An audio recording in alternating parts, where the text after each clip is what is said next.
Jesus diz a um místico que a gente deveria repetir essa oração várias vezes ao dia que a gente acabou de fazer.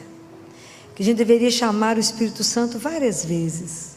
Vocês têm hábito de chamá-lo durante o dia? Não, né? A gente esquece, né? Antes das reuniões, antes das grandes decisões, antes de fazer alguma coisa, chame por ele, mas através do coração imaculado de Maria. Ela é a Santíssima Esposa dele, a amada esposa. Então, lembrem disso, se vocês tiverem que tomar uma decisão, né, estiverem diante de reuniões difíceis, às vezes a gente não sabe para que lado vai, chama o Espírito Santo de Deus, ele não vai negar ajuda. Muito bem, nós estamos vivendo o terceiro domingo da Quaresma, terceiro domingo da Páscoa, e nesse terceiro domingo, vocês imaginem, os discípulos já tinham passado pelo horror da crucificação, Jesus já tinha aparecido para alguns isoladamente, já tinha aparecido lá para Tomé, já tinha aparecido para os discípulos de Emaús. E os discípulos de Emaús voltam, né, depois que Jesus parte o pão, voltam correndo, encontram com os discípulos, e quando eles estão lá conversando, eles contando o que aconteceu, Jesus entra no meio deles. É como a gente aqui reunido, falando dele, e ele chega no meio deles. Pode imaginar o impacto? Então, nesse momento, está em Lucas, né, se alguém quiser acompanhar, Lucas 24, né? Então, na hora que Jesus entra e fala, a paz esteja convosco, eles ficaram espantados e com medo, com temor, porque acharam que era um espírito. Jesus, que conhece tudo, sabe de tudo, falou, por que estáis perturbados e por que vocês têm tantas dúvidas em vossos corações? Ele fala, sou eu mesmo, sou eu. Pode pegar, pode encostar. Mas eles estavam tão, né, era tanta alegria, ao mesmo tempo tanta surpresa. Pode imaginar que dimensão era essa que eles podiam, não conseguia imaginar o que Jesus tinha para eles, né? Imagina, tinham visto ele sofrer, tinha visto aquela carne flagelada, tinha visto ele machucado, tinha visto ele cego de um olho, tinha visto tudo que aconteceu, e de repente Jesus aparece no meio deles e fala, a paz. Jesus não chegou cobrando, não chegou falando, vocês sumiram, né? Aquela hora não ficou ninguém, hein? Mas a gente viu, está apavorado, se ele ressuscitou, nós fugimos, o que ele vai fazer aqui agora conosco? E Jesus fala só da paz. Achou que eles estavam com muito medo, ao mesmo tempo de medo, de maravilhados, de encantados. Jesus falou, e para eles verem que não era só espírito, mas era corpo, tinha osso, era ele. Falou, vocês têm alguma coisa para comer? E comeu no meio deles. E Jesus aí explica, fala, é isso tudo que foi dito para vocês, era isso que eu falava. E vocês terão que ser testemunhas de tudo isso. Bem, fala, Filó, naquela época eles davam conta disso, porque Jesus iluminou a cabeça deles, conseguiu que eles entendessem, abriu a mente, entregou o Espírito Santo para que eles fossem conduzidos. Claro, imagina como é que aquele povo, aqueles homens, que eram pescadores, iam dar conta de testemunhar Jesus, e que nós estamos hoje reunidos por causa do testemunho deles. Então, o que nós temos que aprender com tudo isso 2000 anos depois? Filó, eles estavam reunidos e Jesus chegou. Hoje, a gente repete tudo isso que eles viveram. É possível? Sim ou não? Sim? Aonde? Aonde? Quando? Fala alto. Sim. Então, todas as vezes que a gente se reúne para celebrar a missa, para participar da missa, nós estamos repetindo isso aqui que os discípulos viveram. Eles estavam reunidos falando dele. E nós, quando reunimos, a gente vai escutar a palavra.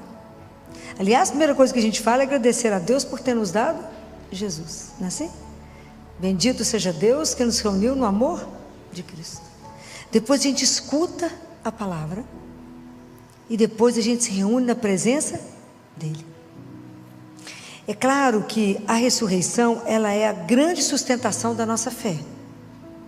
E isso é uma coisa que tem que ser fortalecida, dita, conversada, porque é nela que nós nos seguramos. Como diz São Paulo aos Coríntios, se Jesus não ressuscitou, nossa fé é vã, é perdida, é tempo perdido a gente estar aqui. Mas é claro que a consciência de que Jesus está vivo no meio de nós, isso cresce de uma forma muito lenta, porque somos muito frágeis, e a gente mais duvida do que crê. Então, de verdade, quantas dúvidas temos que de verdade Jesus se coloca no meio de nós, que na hora que o padre faz a consagração, a partir daquele momento, nós temos Jesus vivo. A gente não pensa nisso. A gente acredita nisso mais ou menos. Porque se de verdade acreditássemos que Jesus está vivo no meio de nós, aquele Santíssimo ficaria sozinho como ele fica? Não ficaria. Jesus diz isso a um monge. Naquele livro Ensine e Eze, ele fala: se os meus filhos tivessem certeza da minha presença viva, as igrejas não caberiam. Isso é ele que fala. Do nascer ao pôr do sol teria fila, mas as pessoas não creem na minha presença ali. Não creem.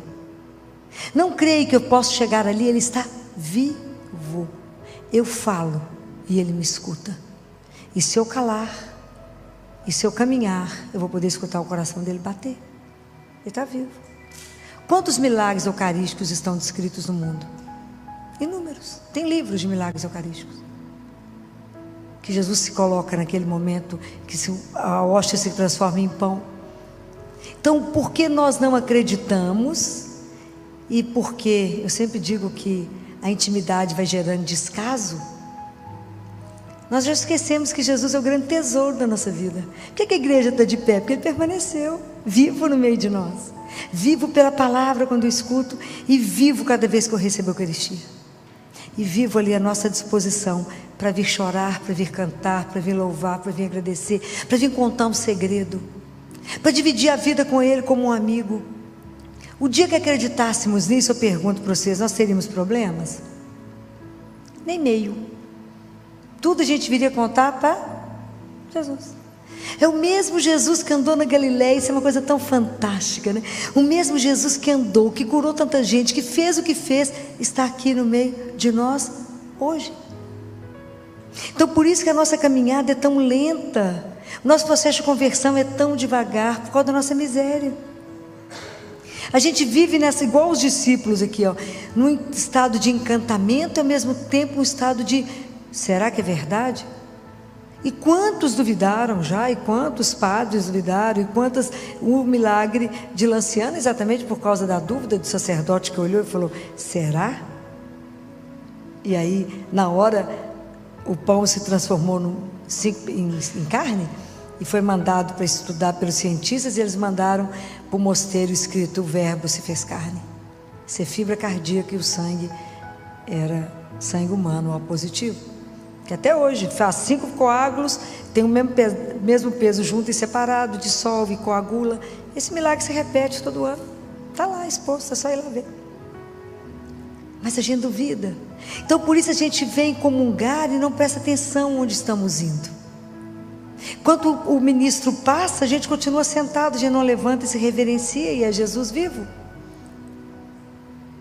E a gente vem comungar e traz um cachorro e segura ele no colo, o tempo do cachorro pegar na hóstia.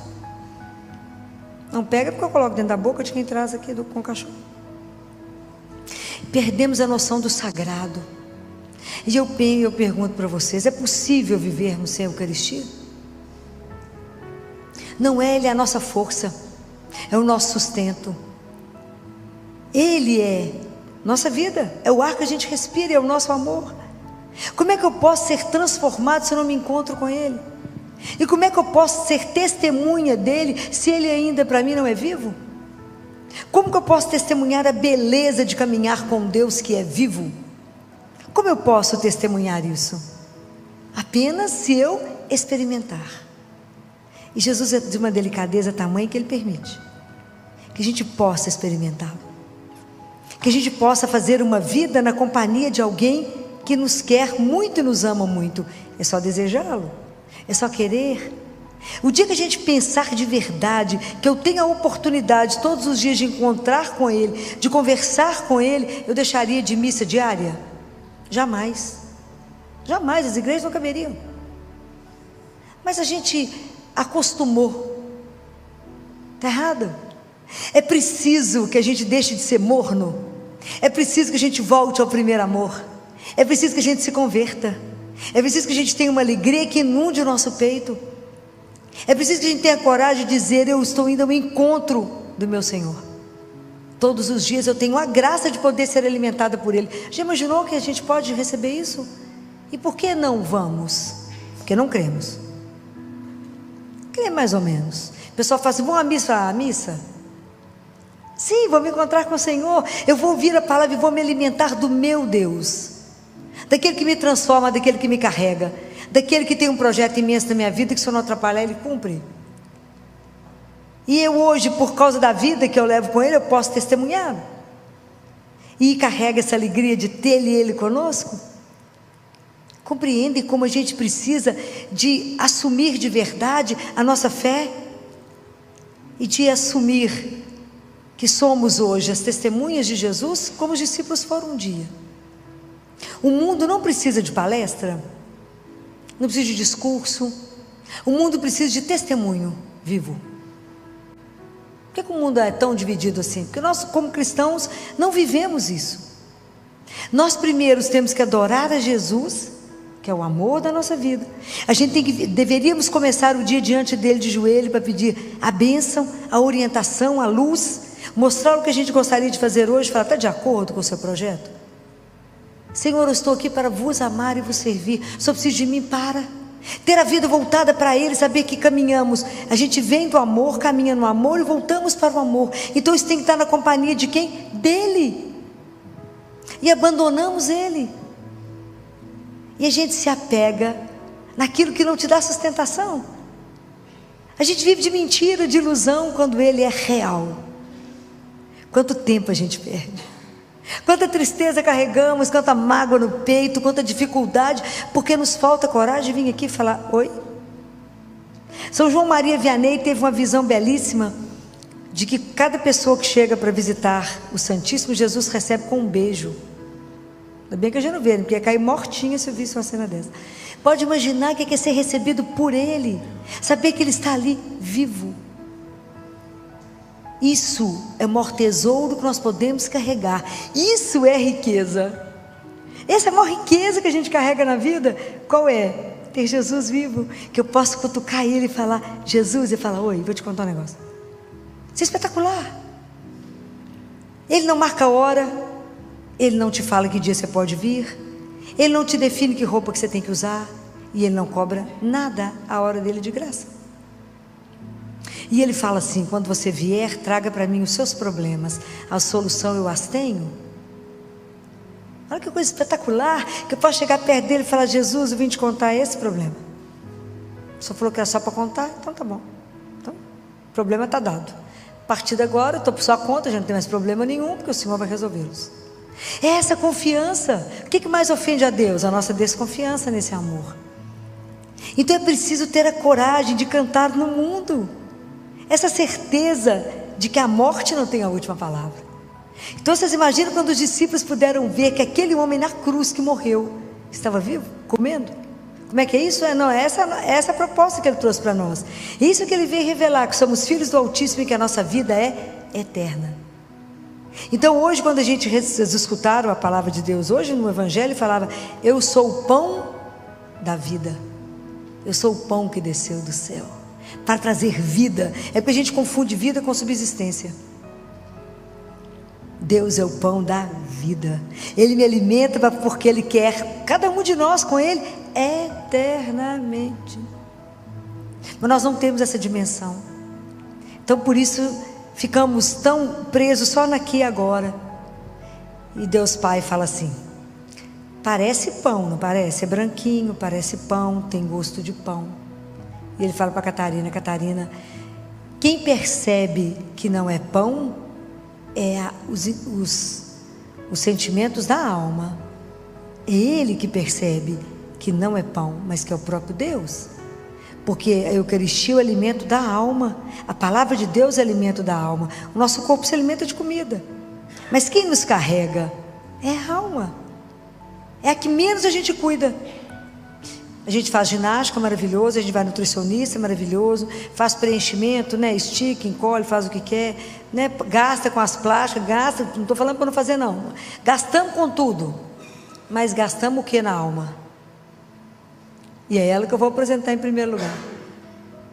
No momento da morte, a nossa alma vai direto para ele. O povo está lá te arrumando, você já está lá diante dele. Isso é imediato. E nós vamos levar o quê? Para Jesus, que ele é tão preocupado com os botox lá de fora, que não pôs botox na alma. Estou falando mentira? Não, não estou. Como que investimos pouco na alma, porque não acreditamos que a vida espiritual é real. É real. Nós somos, hoje, dar testemunho de Jesus no mundo hoje, que está tão difícil falar da fé, não é fácil. Não é brincadeira. Então por isso é que vocês têm que experimentar esse Deus vivo. Eu não posso dar para vocês a alegria de estar com Ele todos os dias e falar: Jesus, só viu isso? Jesus, só me ajuda nisso? Falei: mas você é dependente assim? Sim, eu tinha que dar o telefone para uma pessoa importante. Eu ajoelhei e falei com ele: Jesus, estou precisando de ligar para tal pessoa, o senhor está de acordo? Como o senhor não falou nada, o negócio é o seguinte: eu vou ligar, se ele atender, o senhor está de acordo, se o senhor não atender, está tudo certo. A pessoa atendeu, eu falei: então o senhor está de acordo, legal. É difícil, mas tudo se expõe para Ele. Mas isso você vai contar? Vou. Tem que contar tudo, porque eu pertenço a Ele, a minha vida é dele, e eu vou ter que acertar com Ele.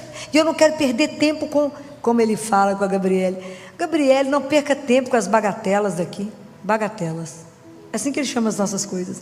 Essas bagatelas, Gabriela. Comece a pensar nas coisas do alto. Comece a pensar e pensa com alegria que um dia nós vamos nos encontrar.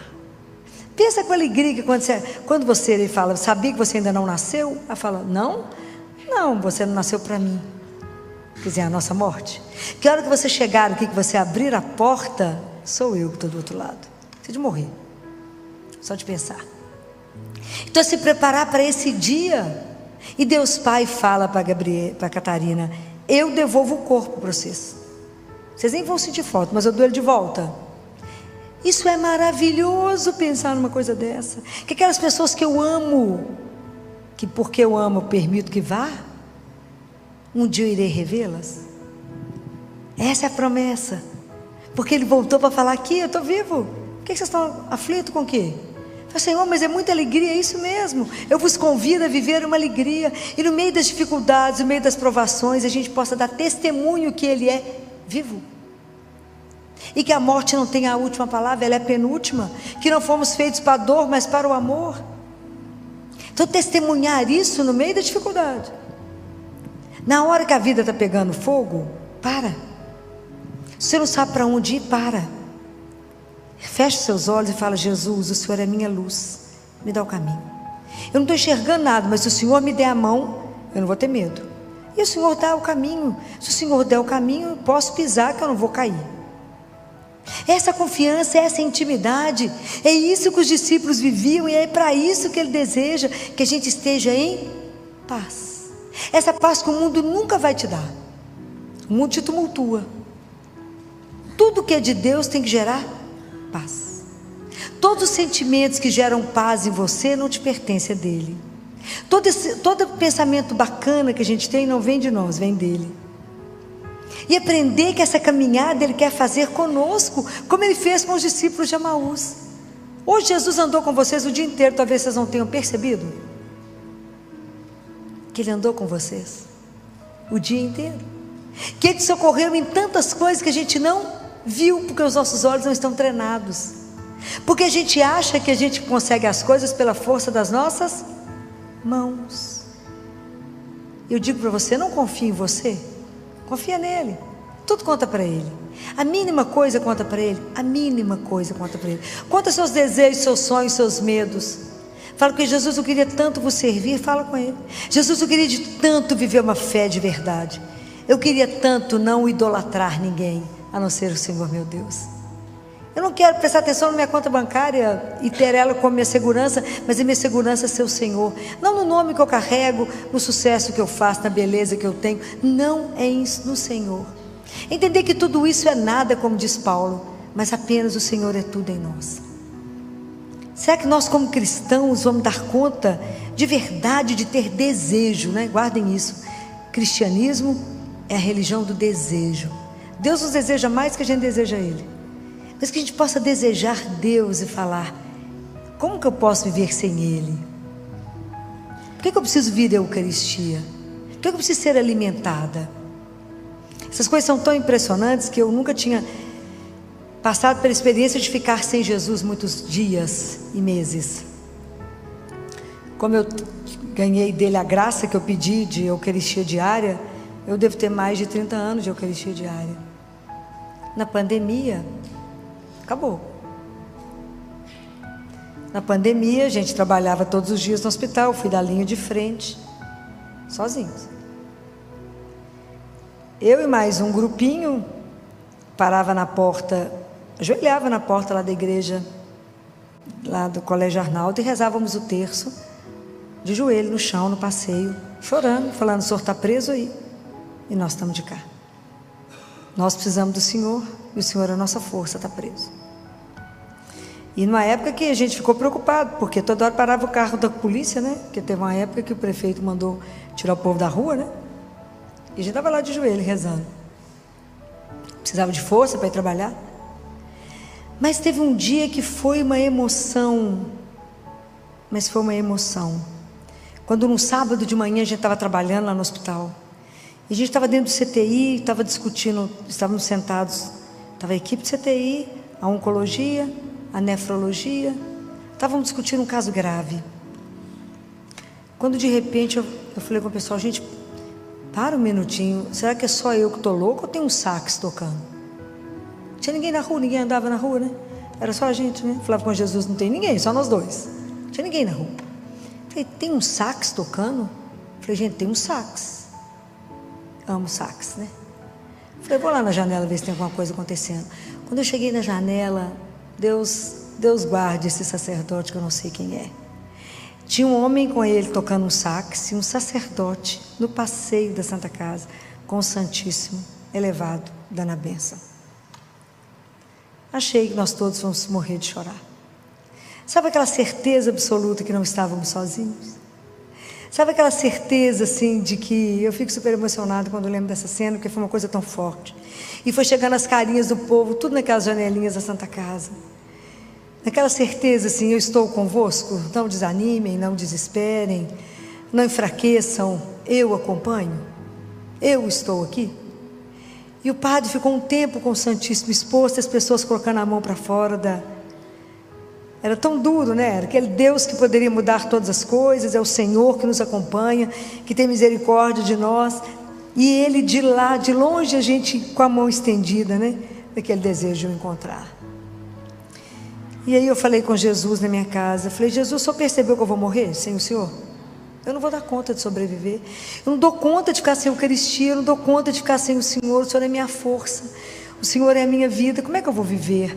Lutando com tanta dificuldade, com tanta coisa difícil, nós somos abandonados. Todo mundo falava: bate palma para os médicos, bate palma para a enfermagem, bate palma para a fisioterapia, vocês vão, nós estamos aqui guardados, vocês vão, não era assim? Bate palma para a turma que enfrenta, e nós estamos guardados. Nós fomos desamparados. A equipe de saúde ficou desamparada. E fomos, né? E aí eu falei com ele: como é que eu vou fazer para comungar? Eu não dou conta de ficar sem o Senhor. E é claro que toda lembrança boa só pode vir, ideia boa só pode vir de Deus. Quando eu lembrei do mosteiro, Nossa Senhora das Graças, descobri que eu tinha uma cliente que devia ter o telefone da abadesa. Falei com ela: liga para a abadesa para mim, pergunta para ela se eu posso ir fazer adoração. Eu não vou sobreviver sem adoração, não vou. Eu sei que eu não vou sobreviver. E aí a abadesa, falei: fala com ela que eu não vou contaminar ninguém, eu não estou com Covid, eu não peguei Covid, né? Eu vou eu vou ficar de fora, devem ter uma capela mais separada. E aí a abadesa falou, não, fala com a Filó que ela pode vir fazer adoração quando ela quiser. Achei que eu fosse morrer no pedido de adoração.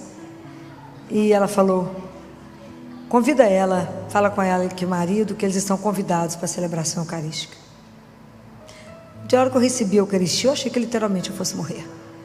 Sabe aquela emoção de reencontrar, de poder de verdade estar diante daquele que é o Senhor?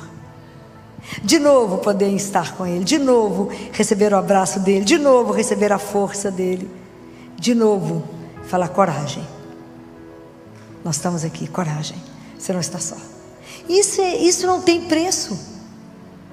Isso não tem preço. Então poder voltar a isso, a gente não pode acostumar, não podemos acostumar com a Eucaristia. A Eucaristia sempre tem que ser algo que vai fazer tremer as nossas pernas. A emoção de estar numa fila para poder estar diante dele vivo, isso não é uma brincadeira. Mas é claro que por isso o nosso processo de conversão é tão lento. Ele só começa, eu acho que a gente vai até o fim da vida. Mas a gente precisa meditar essas coisas, saber que isso não é uma brincadeira, que isso não é uma história, é real. Por que a igreja permanece? Porque Jesus ficou, Ele não foi embora. E hoje nós podemos encontrar com Ele todos os dias. E eu posso encontrar com Ele várias vezes no dia. Quando? Todas as vezes que eu vier ao Santíssimo. Mas aquele Jesus mesmo, eu posso ali falar com Ele? Pode. Ele escuta, Ele vê. E todas as suas palavras Ele guardará no coração dEle e vai usá-los. Pode falar. Exposto ou não.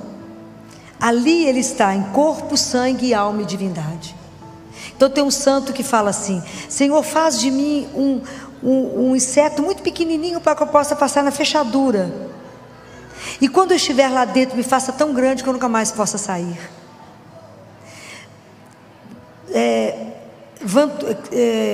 François Xavier, que é o Vantuan, foi um sacerdote, foi um arcebispo de Xangai, que foi preso quando o comunismo chegou em Xangai.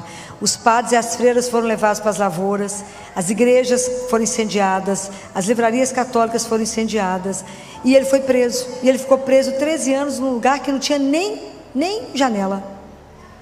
E aí, quando ele foi preso do jeito que ele estava, não tinha nada. Depois de alguns dias, perguntaram para ele se ele tinha algum remédio para tomar. E ele falou: eu tenho problema de estômago. E aí quem recebeu a notícia entendeu que na verdade o que ele queria não tinha problema de estômago, coisa nenhuma, que ele queria o vinho. E aí ele celebrava com a migalha de pão e uma gota de vinho na palma da mão a Eucaristia.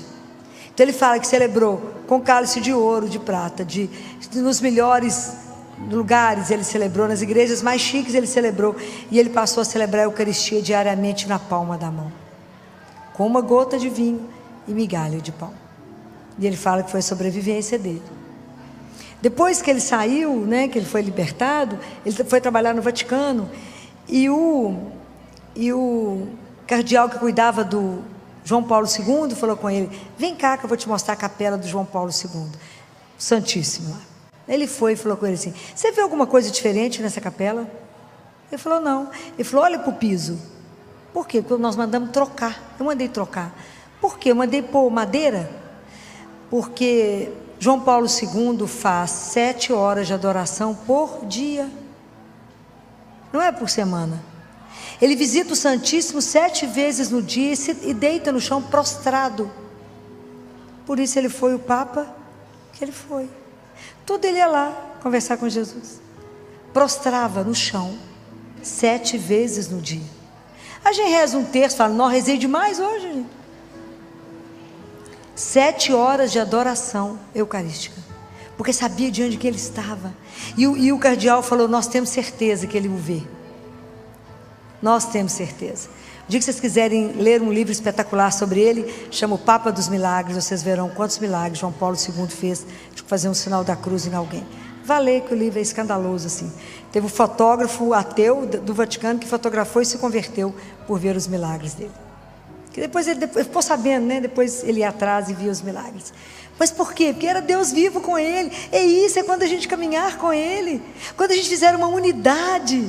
Vocês imaginam, eram 7 horas de adoração por dia. Eu faço uma luta para ver se as pessoas vão visitar Jesus uma vez por semana. Falo, gente, quinta-feira é dia da adoração.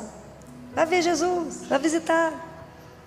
Então nós precisamos de entender que nós temos um tesouro. Um tesouro. Que é a nossa força, a nossa vida. E tudo sem restrição eu posso dizer. E tudo eu posso dividir. Posso pedir luz. Posso pedir sabedoria e falar, me ajuda. Eu não sei o caminho, eu quero voltar para casa. Eu não quero vos ofender, eu não quero vos magoar. Eu quero vos servir, eu não quero pecar. Me ajuda. Você acha que ele vai negar a graça? Não vai. Então eu preciso que de verdade a gente assuma a nossa fé. De verdade a gente viva a nossa fé. De verdade, fala, Senhor, eu sou frágil. Exatamente porque eu sou frágil e tenho consciência da minha miséria, que eu posso ser sua discípula. Eu posso andar atrás do Senhor, que não sirvo para nada mesmo, mas o Senhor serve, o Senhor pode. Então não vamos perder isso.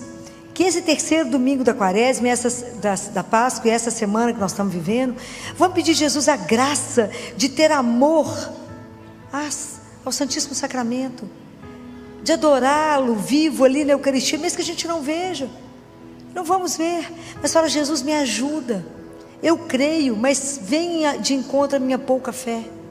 Eu creio, Senhor, que o Senhor está nas mãos daquele sacerdote, mas venha de encontro. Aproveita quando o sacerdote levantar a hóstia, como eu pedi a ele uma vez, eu posso dizer a vocês, eu falei, Jesus, aproveitando a sua santíssima presença, me dê a graça. Eu preciso da missa diária. Foi assim que eu consegui. Eu preciso. O Senhor não precisa de mim, mas eu não posso viver sem o Senhor.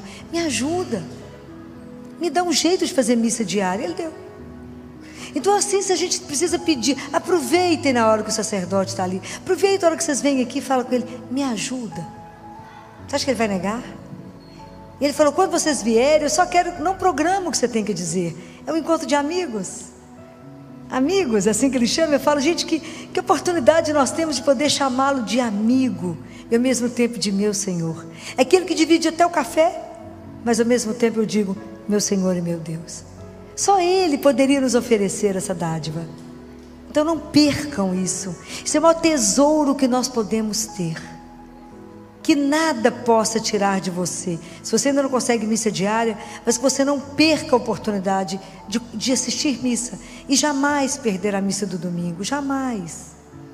Peça a Ele a graça. Fala, Jesus, eu preciso dessa graça. Eu preciso me alimentar, eu preciso ter disposição, preciso ter alegria. Eu preciso. Me ajuda. Somente Ele pode nos dar isso. Então que a gente possa viver isso para poder ser testemunha de um Deus vivo. E eu quero terminar com um poema de Vantuan. E ele nos diz assim: só Deus pode dar a fé, mas vós podeis dar o vosso testemunho.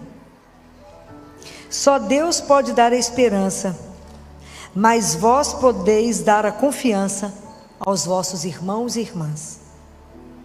Só Deus pode dar o amor, mas vós podeis ensinar os outros a amar. Só Deus pode dar a paz, mas vós podeis espalhar sementes de unidade. Só Deus é o caminho, mas vós podeis mostrá-lo aos demais. Só Deus é a luz, mas vós podeis fazê-la resplandecer aos olhos de todos. Só Deus é a vida, mas vós podeis dar aos outros vontade de viver. Só Deus pode fazer aquilo que parece impossível, mas vós sereis capazes de fazer aquilo que é possível. Só Deus é suficiente por si mesmo, mas Ele prefere contar conosco. Quando Jesus apareceu, da ressurreição até Pentecostes, a grande figura que permaneceu com eles, ajudando eles a rezar, e ajudando eles a terem perseverança, estarem reunidos em oração, foi Nossa Senhora. Então a devoção popular colocou, porque isso é de abril em geral a junho, que é Pentecostes. No meio de abril a junho é o mês de maio. Então a devoção popular colocou o mês de maio como mês de Nossa Senhora, porque ela é sempre quem nos ajuda a permanecer em Deus. É ela que nos ajuda nos ensina a obediência, é ela que nos ensina a amá-lo, é ela que nos ensina a adorá-lo, e ela que nos ensina que depois de adorá-lo e de amá-lo, a gente vai em direção ao irmão. Mas primeiro eu estou com ele, eu me alimento dele para depois estar com o outro, como Madre Teresa. Madre Teresa ficaram algumas horas em adoração e depois ela ia trabalhar. Primeiro ela se enchia do amor dele para depois levá-lo aos outros. Não tente mudar a ordem, porque não dá certo. Até para ajudar alguém eu preciso de Deus. Tudo a gente precisa dele. Então a adoração é a maior das caridades. Primeiro eu preciso dele, para que ele me ensine a amar, porque sem Deus nós somos pobres demais para amar os pobres. Que Deus tenha misericórdia de nós, da nossa miséria, e nos ajude a experimentá-lo, a viver essa relação de amor, para que a gente possa revelar aos outros o quão maravilhoso é caminhar com Deus vivo. Que Nossa Senhora nessa noite interceda por cada um de nós. Que assim seja. Amém.